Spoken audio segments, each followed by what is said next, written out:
कि अरविंद केजरीवाल जो कहते होते करके दिखाते। यमुना जी को साफ कर देंगे। यमुना जी के बारे में बताए क्या बोलते, सुनिए। तो मैं अब थोड़ी बहुत पॉलिटिक्स तो समझने लगा हूँ। हाँ।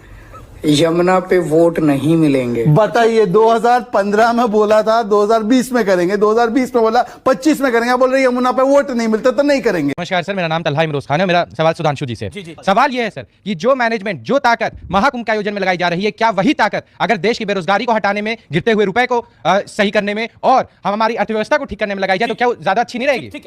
अभी बता दे भाई, अभी बता दे। महाकुंभ से 2.5 लाख करोड़ रुपए का बिजनेस हो रहा है। और सुनिए, बिजनेस स्टैंडर्ड की न्यूज पढ़ लीजिएगा जाके। उसने कहा है कि इस साल भारत के जीडीपी में 1% का कंट्रीब्यूशन अकेले कुंभ से रिलेटेड इकोनॉमी से आएगा। और इकोनॉमी का अंतर क्या होता है मैं ये भी बताना चाहता हूं। 2024 का साल एक मामले में और पहला साल है। इससे पहले भारत में जितने भी टूरिज्म के डेस्टिनेशन थे, सबसे ज्यादा हर साल में आगरा के ताजमहल को देखने लोग जाते थे। 2024 पहला ईयर है जब आगरा के ताजमहल नहीं, अयोध्या में श्री राम जन्मभूमि को देखने 1.80 करोड़ लोग गए। और उन्होंने जो इकोनॉमी में कंट्रीब्यूट किया है, उस पूरे इकोनॉमिक नेटवर्क को देखकर समझ में आना चाहिए। अच्छा, एक और आपको मजेदार बात बताएं, दुनिया के 60 देशों के लोग आए हैं। और कुंभ की एक और खास बात बताएं, यूक्रेन और रशिया के जो सन्यासी आए हैं, उनका कैंप एक दूसरे के अपोजिट लगाया गया है और दोनों मिलकर हवन कर रहे हैं शांति के लिए। कैसी लगी आगे स्वाद? 30 MPs were called by the election commissioner. क्यों नहीं गए? 30. Why this number 30? Because the EC office is not as big as Ramlila Maidan. That is why 30. Doctor Ranganathan, अपने गुड फ्रेंड डॉक्टर आकाशदीप से ये कांग्रेस सपोर्टर हैं। मैं इनसे एक सवाल पूछना चाहता हूं। Do you believe that Rahul Gandhi upholds freedom of speech and expression? Yes. Yes. So do you condemn this? What Rahul Gandhi told Siddaramaiah? कि the one person cabinet minister who stood against Rahul shenanigans, Rahul से कि resignation मत मांगो, sac करो उसे, sac कर दो उसको। ये फ्रीडम ऑफ एक्सप्रेशन है आपका। एक minister was brave enough to say कि भाई गलतियां हमारी थी, उसको रातों रात सिद्धारमैया से कह के ये नहीं कहा सस्पेंड करो, सैक कर दो। अब मैं इस मेन मुद्दे पे आता हूं। देखिए, एट द रिस्क ऑफ, मुझे थप्पड़ से डर नहीं लगता साहब, संजू वर्मा मुझे राहुल गांधी कहते इससे डर लगता है। ये लोग सड़क पे आ जाएंगे, अराजकता फैलाएंगे, ये बंच ऑफ एनार्किस्ट है, इनसे कुछ होने वाला नहीं है। ये चाहते हैं एनार्की। अपने देश के हित की बात करेंगे ना। अमेरिका जिसकी आप कह रहे हैं बड़ा शक्तिशाली देश है, वो तो पाकिस्तान को बुला के वहां के सेना अध्यक्ष को आप कह रहे हैं उसके, किसने पाकिस्तान के प्रधानमंत्री नवाज शरीफ को अपने शपथ ग्रहण में बुलाया? भारत के पहले प्रधानमंत्री हैं नरेंद्र मोदी जी, जिन्होंने पाकिस्तान के प्रधानमंत्री को अपने शपथ ग्रहण में बुलाया था। संजय भाई बोल रहे थे कि हथकड़ियां लगा के भेजिए, तो इलीगल को भेजिए। सलमान भाई हंसिए चाहे जो कुछ, ये बताइए शाहरुख खान भाई साहब के कपड़े उतरवाए गए थे कि नहीं? वो तो लीगली जा रहे थे। लीगल जाते हुए भारतीयों के फ्रिस्टिंग होती थी, कपड़े उतरवाए जाते थे। हमारे डॉक्टर कलाम गए थे और कलाम साहब की फ्रिस्टिंग हुई थी। आपकी सरकार कुछ नहीं बोली थी। संसद में विपक्ष रूप में हमने मुद्दा उठाया, भारत की संसद में प्रस्ताव पारित हुआ, उसके बाद अमेरिका ने उसके ऊपर खेद व्यक्त किया। 1970 के दशक में जब आयरन लेडी इंदिरा गांधी थी, तो भारत की लड़कियों का वर्जिनिटी टेस्ट होता था, वो भी लंदन के एयरपोर्ट के ऊपर, अस्पताल में नहीं।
खत्म, bye bye, tata, goodbye, गया।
अबे साले तभी माफ करना, गुस्से में इधर उधर निकल जाता हूँ।